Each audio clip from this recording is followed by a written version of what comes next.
I would take like little by little and never take huge amounts like this. Do you think that much money's going to go missing and nobody's going to notice?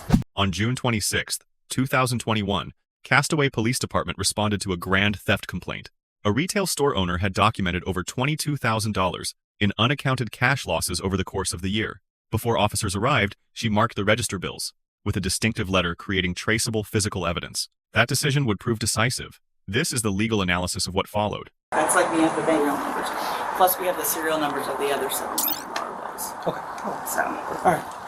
how do we do this? Do I just go in and just... How does she look? She's got a long tan khaki skirt. She's got a black leather jacket. She's the shorter of the two.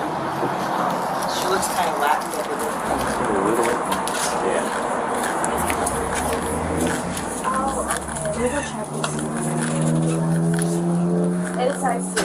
I have the register tape too that she pulled it with the timestamp too. Okay, you got that on video, or do you just the tape? I just have me on video, but not her on video doing it. But I have the time that she went over time for. Yeah, of course. What's your phone number? Excuse me, ma'am. 917? She's on the phone with the customer. Okay. Okay, perfect. All right, I'll get some pictures out to you, okay? All right, perfect. We'll give you a text, okay? I'll try to get them out to you today. Hello. Hey, Hi. how you doing? Good, how are you? Castaway Police Department. Yeah. The reason why I'm here today is because we got a call in reference to something. I was wondering if we could talk to you for a second. Okay? Yeah, of course. Is there somewhere we can talk to her? If you want to privately, you can just go in the back. Yeah, you go ahead and show us. Just like at the very back. Yep. Sorry. Mesh back there. Alright. So first question is, can you guess why we're here? I was accused of stealing money at a party. That was it. Okay, well, you got your car. Yeah, I do. Alright, I'm just going to read this out to you, alright? You have the right to remain silent. Anything you say can and will be used against you in court. You have the right to talk to a lawyer for advice before we ask you any questions, to have a lawyer with you during questioning. If you cannot afford a lawyer, one will be appointed to you before questioning if you wish. If you decide to answer questions now without a lawyer present, you will still have the right to stop questioning at any time until you talk to a lawyer. Do you understand the rights I just read you? Sure. Okay. So, tell us about something. I was really just looking for a tampon. All I was doing was trying to look for a tampon. I thought I started my period, and I had moved this girl's bag. I only paid her back because I didn't want anything to happen. I didn't want it to be put on me because I'm not that kind of person. And the way she was talking to me, like, it felt like it was going to be... Who was the she? Was it your manager or? No, it was a girl at the party that I guess she had messaged me. And she said, like, I saw you, the one doing that. Okay. And what's this young lady's name? I didn't get to know her. I have it on my phone. I can show it to you. Okay. I think it started with an A. But she said, like, either way, I'm going to, like, put legal. Okay, and where was this party? It was at, like, a New Rays Event Center in Lake Mary. Lake Mary? Okay. Mm-hmm. Well, we appreciate it, but that's not necessarily why we're here today. We're here because you're being accused of theft. However, the theft is not in regards to that party. It's in regards to something that's happened here today. Okay. So, you have a manager who advised us that, well, not manager, you have one of your other coworkers who's advised us that they left a certain amount of dollars, very identifying marks on that. And you were the only person who stood. Okay. So, She also has the receipts of the opening of when the drawer was opened, what exact time. Okay. Where we're at right now is I can't promise you anything, but for me, and I'm sure Officer Ferrer, same thing, honesty is the best policy. Okay. So could you tell us anything about that? I did do it. I'm having some issues with money right now. I just like bought off a new car, so I haven't been working lately. I will admit to that. So was it just today, or has it been in the past? it was today, and then I've done it in the past before, but never like large amounts. How much would you say? Probably like That's why we walked you up to the back. 300 maybe was the most beforehand. It's in my bag. Okay, can Can I go look through that bag? Yes, sir.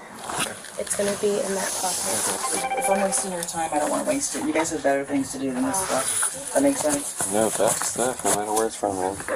No. Your time is valuable. It's just sad. All right, do you mind coming over here for me? Just to identify. That's not my person. Can I take a picture or do you care?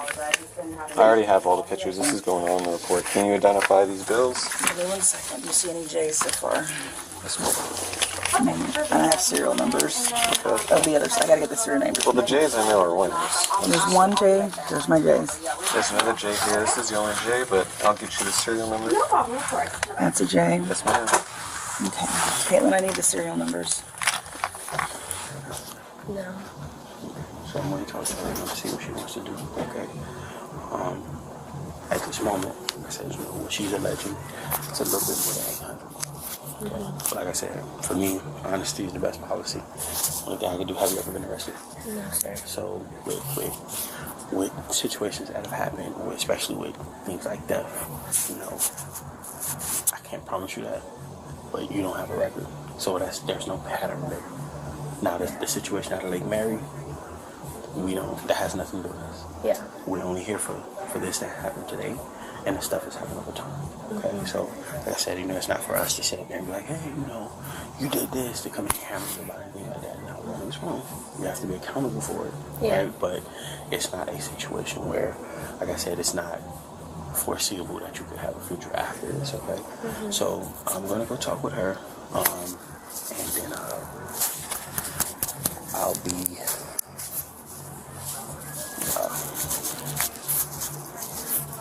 Because I don't want you to go back in there. And I'll be back. And I have to tell you, at this moment, you're being placed in investigative detention. I'm not going to put you in cuffs or nothing like that right now. We'll get to that later, okay? We're just going to... Live supporting documentation. Can she have a seat for a minute? Of course. Can she have a seat? I Okay. have to go back to the ward, so just bear with me. You have your customary stuff. We'll do our best to keep it quiet, okay? Does this belong to you? The $5 Yes. that was given to me from her. Okay. I owed her money for coffee, the 5 singles. Oh, yes. Hey, listen, that's Let me grab you some pictures. Yeah. How many you want to press charges? Yes, I do. And Because is I it- added it up. It's several $1,000s that's been going on.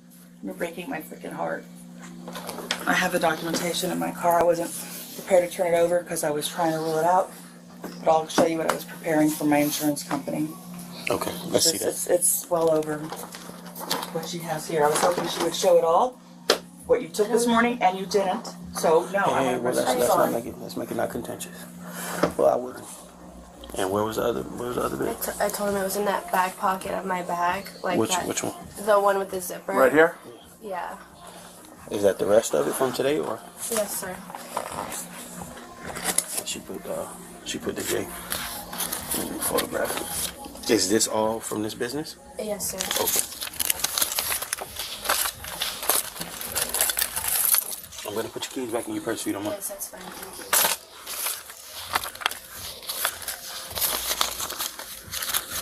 Thank You think that much money's gonna go missing and nobody's gonna notice? I mean, it ain't $20. I'm gonna go count my drawer because I can tell you what I had. The drawer Okay. officially. All right.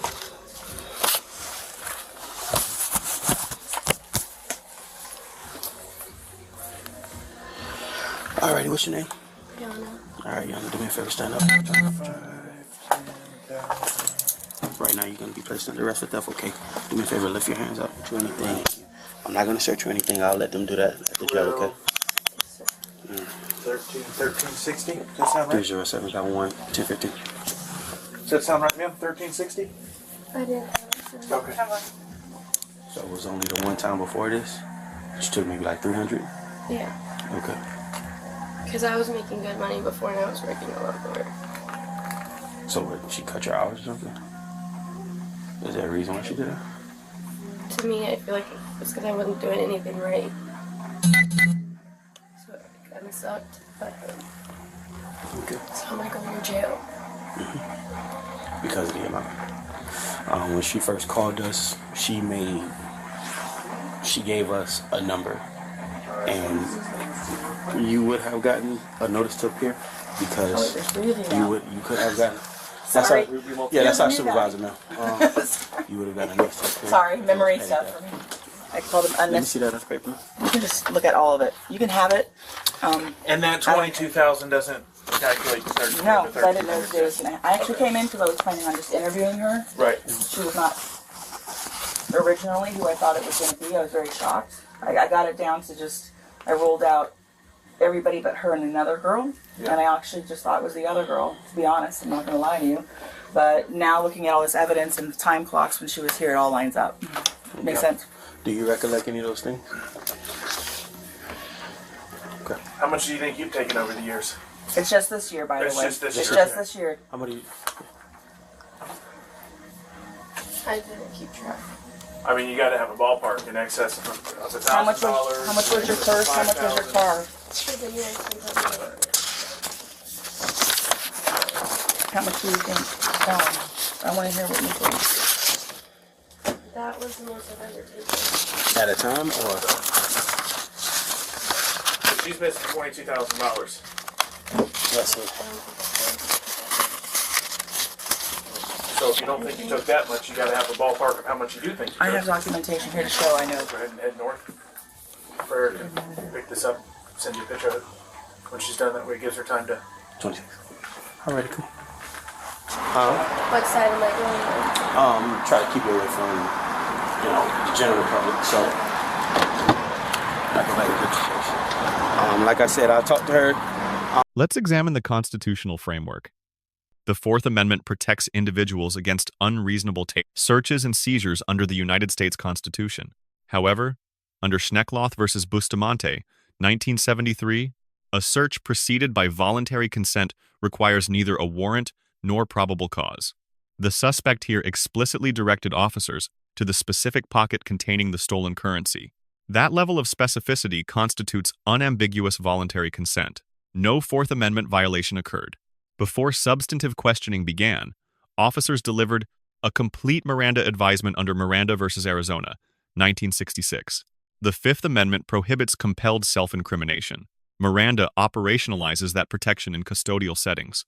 The advisement here covered all required elements: right to silence, right to counsel, and the consequence of waiver. The suspect acknowledged understanding without invoking either right, constituting an implied waiver under Bergwis versus Tompkins, 2010. Probable cause was established through three independent evidentiary streams: physical, documentary, and testimonial. The marked currency directly linked the register to the suspect's possession. Register tape established the precise time the drawer was accessed. The suspect was the sole employee on premises during that window. Under Illinois versus Gates, 1983, this totality satisfies the probable cause standard. The voluntary confession that followed was corroborated by all three streams, making it exceptionally strong evidence. The suspect admitted to theft on the day of the incident and disclosed prior instances totaling approximately $300. Under Colorado versus Connolly, 1986, a confession is voluntary absent police coercion. No threats were made. No false promises were extended. Officers stated only that honesty served the suspect's interests, a permissible technique under established precedent. The admissions regarding prior theft, however, were not independently known to officers at that moment. By volunteering that information after Miranda, the suspect materially expanded the evidentiary record against herself. Under Florida Statute, Section 812.014, theft of amounts between $750 and $20,000 constitutes grand theft in the third degree, a felony. The $1,360 recovered from the suspect's bag satisfies this threshold on its own.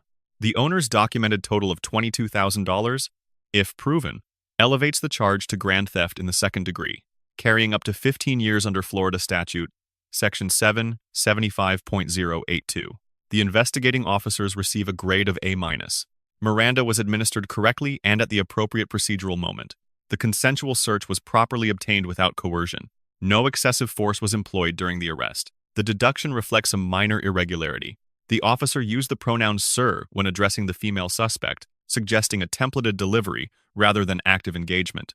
The suspect receives a grade of C+. Physical compliance during arrest prevented escalation, a decision that served her interests. However, after a valid Miranda advisement, she waived her Fifth Amendment right and proceeded to confess to conduct officers had not yet established independently. The legally correct course was to invoke the right to counsel and decline questioning until an attorney was present. The store owner receives a grade of A. She documented losses independently, preserved register tape, and marked currency before law enforcement arrived, providing officers with a ready evidentiary foundation. Critically, she avoided direct confrontation with the suspect, which could have compromised the investigation and created liability. 3 lessons emerge from this case. First, physical evidence speaks louder than testimony. Marked currency and time-stamped register tape established guilt independently of any confession. Second, Miranda is a shield, not a formality. A suspect who understands and invokes the right to counsel cannot be lawfully questioned further under Edwards v. Arizona, 1981. Third, voluntary admissions beyond the scope of immediate inquiry carry the same evidentiary weight as any other confession and can expand charges significantly. Following this arrest, the suspect received 1 year of probation and was ordered to repay $20,000. Let us know if there is an interaction or legal topic that you would like us to discuss in the comments below. Thank you for watching. And don't forget to check out our second channel, Audit the Court, for even more police interaction and courtroom content.